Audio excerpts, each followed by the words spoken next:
आज हम Malcolm Gladwell की बहुत ही चर्चित किताब outliers the story of success इसके सार पर एक गहरी चर्चा करने जा रहे हैं। हाँ, ये किताब उन सवालों को कुरेदती है जो हम सबके मन में आते हैं कि भाई कुछ लोग इतने ज्यादा सफल कैसे हो जाते हैं। बिल्कुल, क्या ये सिर्फ किस्मत है या कोई जादू या कुछ और ही बात है? और देखिए, ग्लैडवेल का नजरिया ना थोड़ा अलग है, चौंकाने वाला। हम सोचते हैं कि बिल गेट्स या बीटल्स जैसे लोग वो अपनी पैदाइशी प्रतिभा या बस जी तोड़ मेहनत से वहां पहुंचे। हाँ, आमतौर पर यही माना जाता है। ग्लैडवेल कहते हैं, हाँ ठीक है, ये जरूरी तो है, पर ये कहानी का सिर्फ एक हिस्सा है, पूरी तस्वीर नहीं। असल में सफलता एक ज्यादा पेचीदा मामला है। पेचीदा किस तरह से? मतलब इसमें कई चीजें जुड़ती हैं। आपको सही मौका मिला या नहीं, आप सही वक्त पर सही जगह थे या नहीं, आपकी सांस्कृतिक पृष्ठभूमि क्या है, और यहां तक कि जैसा आपने कहा, आपका जन्म किस महीने में हुआ। जन्म का महीना, ये सुनने में ही कितना अजीब लगता है। पर ग्लैडवेल यहीं से बात शुरू करते हैं ना, कनाडा की हॉकी लीग वाले उदाहरण से। हाँ बिल्कुल, और ये वाकई सोचने पर मजबूर करता है। आप किसी भी टॉप की जूनियर हॉकी टीम को उठाकर देख लीजिए, ज्यादातर खिलाड़ी आपको साल के शुरू के महीनों में मिलेंगे, जनवरी, फरवरी, मार्च। ये अजीब नहीं है? अजीब लगता है, पर ये महज इत्तेफाक नहीं है। यही ग्लैडवेल का पहला बड़ा आइडिया आता है, जिसे वो कहते हैं मैथ्यू इफेक्ट। Matthew effect. हाँ, कनाडा में क्या है कि जूनियर हॉकी के लिए उम्र की कट ऑफ डेट है 1 जनवरी। अब सोचिए, जो बच्चा जनवरी में पैदा हुआ और जो उसी साल दिसंबर में पैदा हुआ, दोनों एक ही लीग में खेल रहे हैं। तो जनवरी वाला बच्चा तो लगभग 1 साल बड़ा हो गया। बिल्कुल, और बचपन में खासकर शारीरिक खेलों में ये 10-12 महीने का फर्क ताकत में, साइज में, मैच्योरिटी में बहुत मायने रखता है। तो कोच अनजाने में ही इन थोड़े बड़े बच्चों को ज्यादा प्रतिभाशाली समझ लेते होंगे। हाँ, उन्हें लगता है कि ये ज्यादा टैलेंटेड है, तो उन्हें बेहतर कोचिंग मिलती है, ज्यादा खेलने का मौका मिलता है, उन्हें अच्छी टीमों में चुना जाता है। अच्छा। तो ये जो छोटा सा फायदा था शुरू में, बस कुछ महीने बड़े होने का, वो वक्त के साथ बढ़ता चला जाता है। बेहतर ट्रेनिंग से वो और बेहतर होते हैं, आत्मविश्वास बढ़ता है और सफलता मिलती जाती है। इसी को मैथ्यू इफेक्ट कहते हैं कि जिसके पास है उसे और मिलेगा। बिल्कुल सही। और ये सिर्फ हॉकी में नहीं है, आप देखिए पढ़ाई में, बिजनेस में, हर जगह ये पैटर्न दिख सकता है। कैसे एक छोटा सा शुरुआती फायदा आखिर में बड़े नतीजों में बदल जाता है। ये तो मतलब सफलता की जो हमारी आम समझ है उसको काफी हद तक चुनौती देता है कि सिर्फ मेहनत ही नहीं, शुरुआती मौके भी कितने जरूरी हैं। हाँ बिल्कुल। और इसी से जुड़ा ग्लैडवेल का शायद सबसे फेमस आइडिया है 10,000 घंटे का नियम। हाँ, ये तो बहुत पॉपुलर हुआ है कि किसी भी फील्ड में वर्ल्ड क्लास लेवल तक पहुंचने के लिए लगभग 10,000 घंटे की प्रैक्टिस चाहिए। हाँ, और यहाँ जोर सिर्फ प्रैक्टिस पर नहीं है, बल्कि ग्लैडवेल जिसे सचेत अभ्यास या डिलिबरेट प्रैक्टिस कहते हैं, उस पर है। सचेत अभ्यास मतलब ये नहीं कि आप बस घंटों तक कोई काम करते रहें। इसका मतलब है पूरी एकाग्रता के साथ अपनी कमियों को पहचानकर लगातार उन्हें सुधारने की कोशिश करना। Focused practice. अच्छा, इसका कोई उदाहरण है किताब में? हाँ, बीटल्स का उदाहरण तो क्लासिक है। हम उन्हें रॉक स्टार्स के रूप में जानते हैं, पर दुनिया में छाने से पहले उन्होंने जर्मनी के हैम्बर्ग में छोटे क्लबों में बहुत काम किया था, है ना? बहुत ज्यादा, सालों तक। वो भी कैसे क्लबों में? छोटे, भीड़ भरे, शोर शराबे वाले, और घंटों तक बजाना पड़ता था। कितने घंटे? कभी कभी तो दिन में 8-8 घंटे, हफ्ते के 7 दिन। आप अंदाजा लगाइए।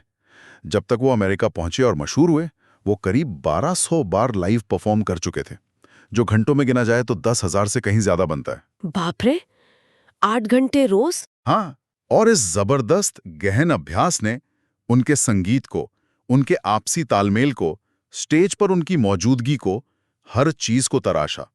वो एक अच्छे बैंड से महान बन गए। ये रातों रात नहीं हुआ, ये उन हजारों घंटों का नतीजा था। और बिल गेट्स, उनकी कहानी भी तो इसी नियम से जुड़ती है। हाँ बिल्कुल, पर गेट्स के केस में अवसर वाला पहलू बहुत बड़ा था। अवसर? कैसा अवसर? सोचिए, गेट्स जब टीनेजर थे, उन्हें अपने महंगे प्राइवेट स्कूल में कंप्यूटर टर्मिनल इस्तेमाल करने को मिला। ये 1970 के दशक की बात है। उस जमाने में तो ये बड़ी बात रही होगी। बड़ी बात, ये असाधारण बात थी। ज्यादातर यूनिवर्सिटीज के पास भी तब ये सुविधा नहीं थी। ये एक जबरदस्त मौका था, और गेट्स ने इसका पूरा फायदा उठाया। कैसे? उन्होंने अनगिनत रातें स्कूल के कंप्यूटर रूम में बिताईं, कोड लिखते हुए, प्रोग्रामिंग करते हुए, डीबगिंग करते हुए, सीखते हुए। जब तक उन्होंने माइक्रोसॉफ्ट शुरू किया, कहा जाता है कि वो 10,000 घंटे से ज्यादा की प्रोग्रामिंग प्रैक्टिस कर चुके थे। तो यहाँ भी अवसर और मेहनत दोनों चीजें जुड़ गईं। हाँ, साफ दिखता है। प्रतिभा चाहिए, मेहनत चाहिए, लेकिन असाधारण अवसर भी चाहिए।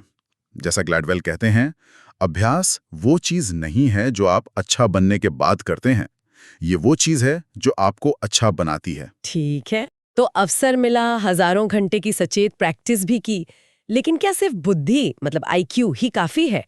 ग्लैडवेल एक और आम धारणा को तोड़ते हैं कि जिसका आईक्यू ज्यादा वो उतना ही सफल होगा। हाँ, और इसके लिए वो क्रिस लैंगन का उदाहरण देते हैं। क्रिस लैंगन, इन्हें तो अमेरिका का सबसे बुद्धिमान व्यक्ति कहा जाता था। आईक्यू आइंस्टाइन से भी ज्यादा, शायद 195 के आसपास। हाँ बिल्कुल, जबरदस्त दिमागी क्षमता। लेकिन लैंगन की कहानी थोड़ी दुखद भी है। इतनी बुद्धि के बावजूद उन्हें एकेडमिक दुनिया में या पेशेवर जिंदगी में वैसी सफलता नहीं मिली जैसी उम्मीद की जा सकती थी। वो क्यों? क्या वजह थी? वो काफी संघर्ष करते रहे आर्थिक रूप से भी। तो ग्लैडवेल सवाल पूछते हैं ऐसा क्यों हुआ, और उनका जवाब है कि सिर्फ दिमागी तेजी यानी एनालिटिकल इंटेलिजेंस या आईक्यू काफी नहीं है। सफलता के लिए एक और तरह की बुद्धि चाहिए। और वो क्या है? उसे ग्लैडवेल कहते हैं व्यावहारिक बुद्धिमत्ता या प्रैक्टिकल इंटेलिजेंस। व्यावहारिक बुद्धिमत्ता मतलब किताबी ज्ञान से हटकर दुनियादारी की समझ? हाँ बिल्कुल ठीक समझे। ये जानने की काबिलियत कि किससे क्या कहना है, कब कहना है, कैसे कहना है, सामाजिक स्थितियों को भांपना, लोगों को अपनी बात समझाना, नियमों को अपने फायदे के लिए इस्तेमाल करना, ये सब। अच्छा, और लैंगन में इसकी कमी थी? ग्लैडवेल का तर्क यही है, जैसे उन्हें कॉलेज में स्कॉलरशिप को लेकर कोई दिक्कत आई, तो बजाय इसके कि वो प्रोफेसर या डीन से ठीक से बात करके मसला सुलझाते, वो बहस करने लगे, झगड़ पड़े और आखिरकार कॉलेज ही छोड़ दिया। ओह। उनके पास ज्ञान तो बहुत था, पर उसे असल दुनिया में इस्तेमाल करने का हुनर, वो सामाजिक समझ, वो शायद उतनी नहीं थी। और इसकी तुलना में वो रॉबर्ट ओपेनहाइमर का उदाहरण देते हैं, मैनहट्टन प्रोजेक्ट वाले। हाँ, ओपेनहाइमर शायद लैंगन जितने जीनियस न रहे हों आईक्यू के मामले में, लेकिन व्यावहारिक बुद्धि उनमें कमाल की थी। कैसे? जब वो छोटे थे कॉलेज में, तो उन्होंने गुस्से में अपने एक ट्यूटर को कोई जहरीला रसायन देने की कोशिश की थी। सोचिए। अरे बाप रे, ये तो बहुत गंभीर बात है। हाँ, उनका करियर शुरू होने से पहले ही खत्म हो सकता था, लेकिन ओपेनहाइमर ने अपनी सामाजिक समझ, अपनी बातचीत की कला का इस्तेमाल किया। वो अधिकारियों को ये समझाने में कामयाब रहे कि उन्हें निकाला ना जाए, सिर्फ प्रोबेशन पर छोड़ा गया। कमाल है। यही फर्क है। लैंगन जानते थे क्या सोचना है, ओपेनहाइमर जानते थे कि दुनिया में कैसे आगे बढ़ना है। और ये व्यवहारिक बुद्धिमत्ता, ग्लैडवेल कहते हैं, अक्सर आपको आपकी पारिवारिक पृष्ठभूमि, आपकी परवरिश से मिलती है।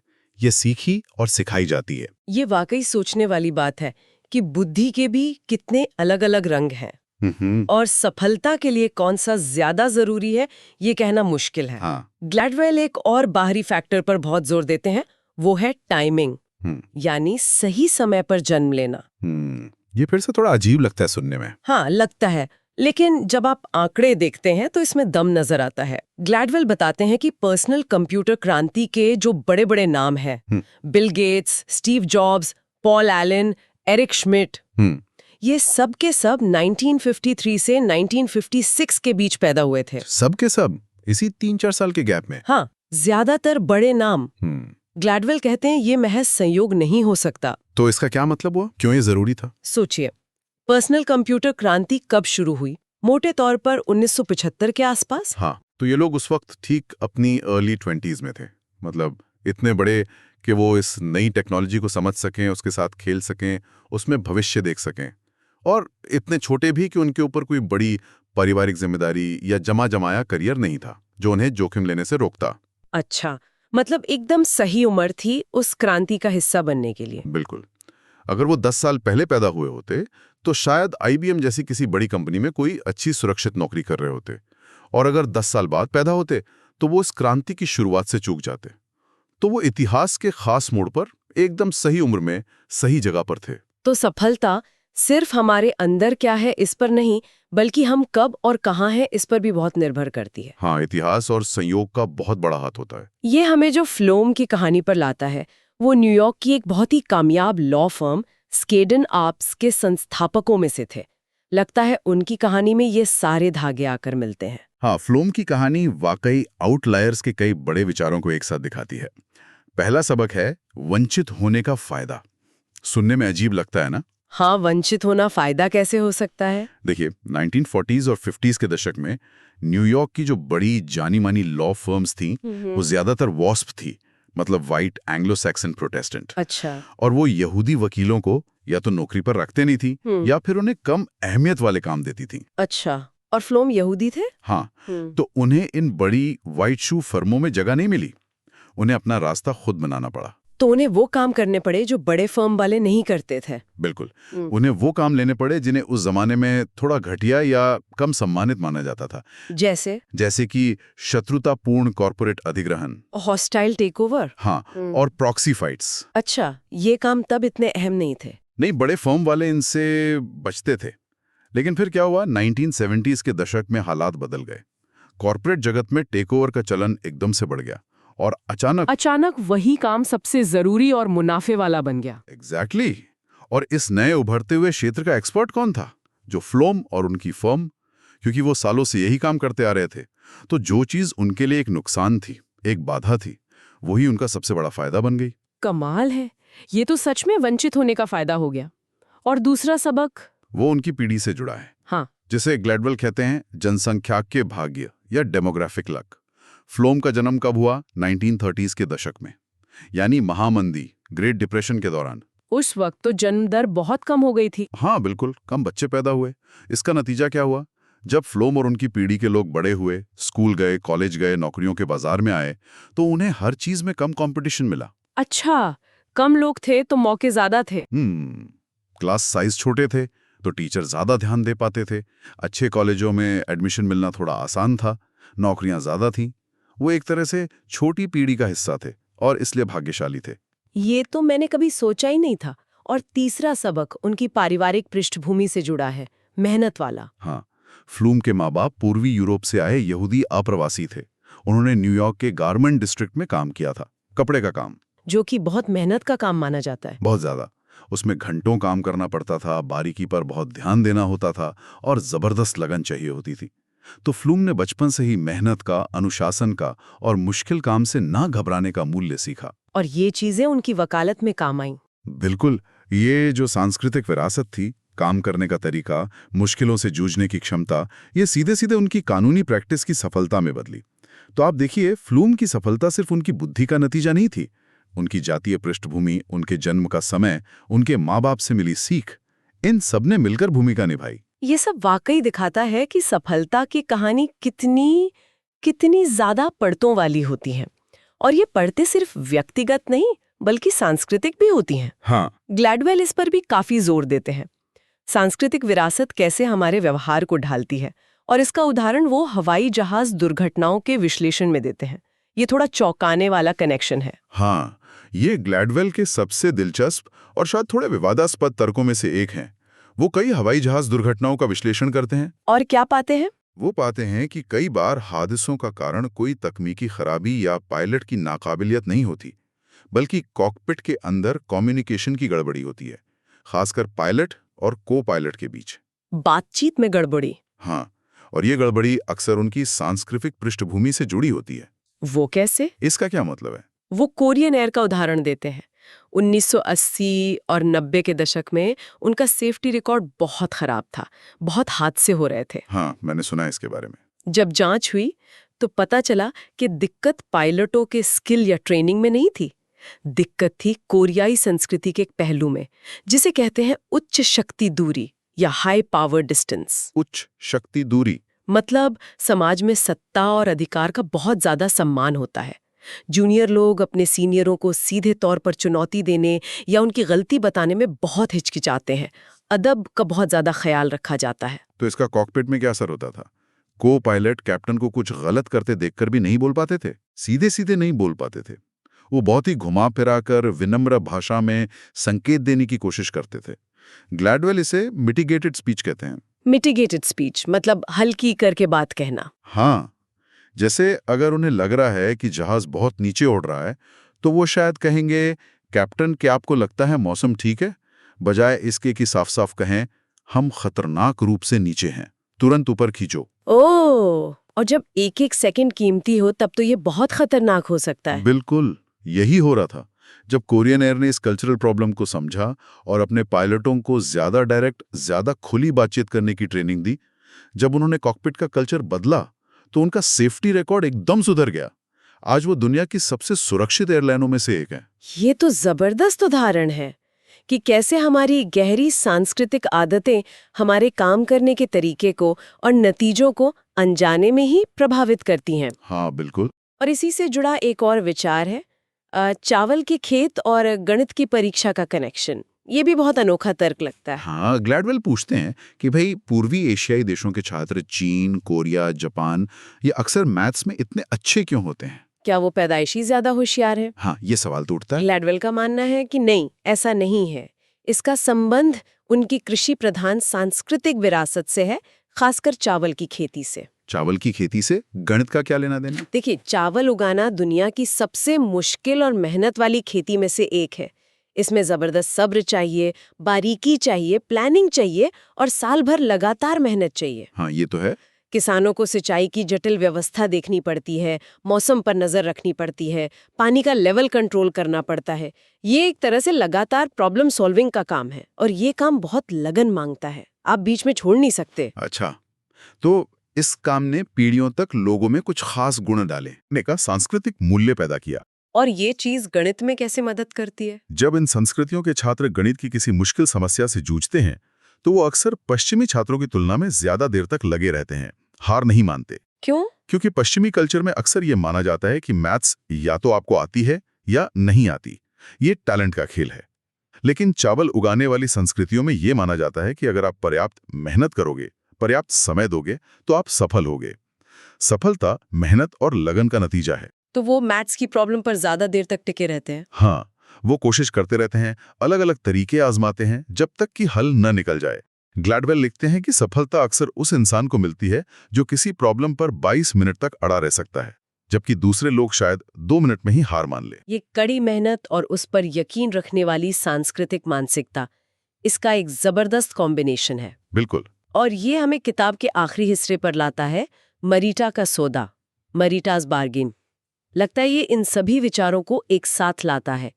ये कहानी न्यूयॉर्क के साउथ ब्रॉन्क्स के एक किप स्कूल की छात्रा मरीटा की है। हाँ, किप स्कूल मतलब नॉलेज इज पावर प्रोग्राम।